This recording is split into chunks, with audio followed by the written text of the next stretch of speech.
L'homme primordial, il peut expériencer Dieu à 7 niveaux de conscience. La dimension de conscience Zaman, qui est le Dieu des hommes. Zaman n'est pas le Dieu des Blancs. C'est exclusivement le Dieu des Congo. C'est pourquoi tous les Congos appellent Dieu Zaman. Tu as Zaman, tu as Nyambi, tu as Nyambe, tu as Nyambe, tu as Nzembi. Tout ça, c'est la même chose. Ils ont fait l'expérience d'une même entité.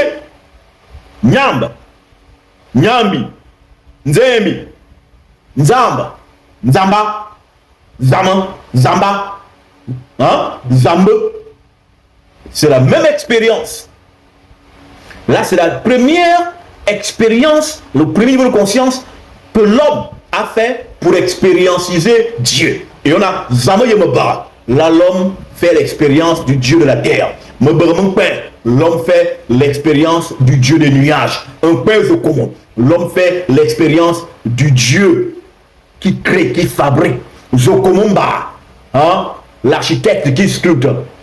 Un babi Koko. Là maintenant, le Dieu qui crée les univers et les multivers. L'homme a fait l'expérience des 7 dimensions de conscience de ce qu'on nomme Dieu. Et quand tu as fait les 7 expériences, là, le concile des 7, c'est ce qui est Eyo. Et quand on fait le concile, on tombe à 8. 8, c'est quoi? 8, c'est l'infini, l'indéfinissable, l'innommable, l'incréé. Et quand on tombe à 8, on tombe dans la femme. Parce que 8, c'est le chiffre de la femme.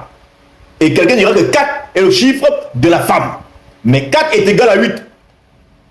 Parce que 8, c'est 4 fois 2. Hein? On a 8. Et 4, c'est 8 divisé par 2. Donc 4 et 8, c'est la même chose. Le chiffre de la fertilité. Hein? De la création, du commencement, de la renaissance.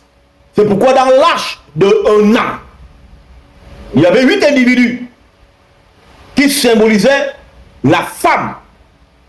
Le chiffre 8 et l'âge symbolise quoi? Ça symbolise le tabernacle. Aux 4 côtés, construit sur la base du chiffre d'or. Le chiffre 6 sur 10, qui est le chiffre du temple sexuel. Ça s'appelle la connaissance, hein? La connaissance.